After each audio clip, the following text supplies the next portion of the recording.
Pulsar സുനിയെ ദിലീപിൻ്റെ വീട്ടിൽ വെച്ച് കണ്ടിട്ടുണ്ട് എന്ന് ബാലേന്ദ്രകുമാർ മൊഴി കൊടുത്തിട്ടുണ്ട്. ബാലേന്ദ്രകുമാർ എന്തായാലും കൃത്യമായും സത്യമായിട്ടും മൊഴി കൊടുത്തെന്നാണ് കരുതപ്പെടുന്നത്. അദ്ദേഹം 13/12/2024 തിരുവനന്തപുരത്ത് വെച്ച് മരിച്ചു.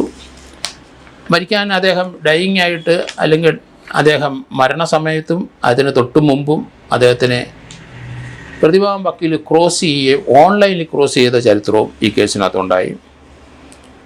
എന്തായാലും 261 സാക്ഷികളെ വിസ്തരിച്ചപ്പം കോടതി ഇനി പരിശോധിക്കുന്നത് എനിക്ക് തോന്നുന്നത് ഇങ്ങനൊരു കൊട്ടേഷൻ കൊടുത്തിട്ടുണ്ടോ, അതിന് തെളിവുകളുണ്ടോ, ആ കൊട്ടേഷൻ കൊടുത്ത ദൃശ്യം അത് കോടതിയിലെത്തി, ആ ദൃശ്യം തന്നെയാണോ പ്രതിയായ ദിലീപിൻ്റെ കയ്യിലുള്ള, അങ്ങനെയാണല്ലോ കൊട്ടേഷൻ കൊടുത്തത്, അങ്ങനെയുള്ള എവിഡൻസുകളെല്ലാം വന്നു എന്നാണ് ഞാൻ കരുതുന്നത്.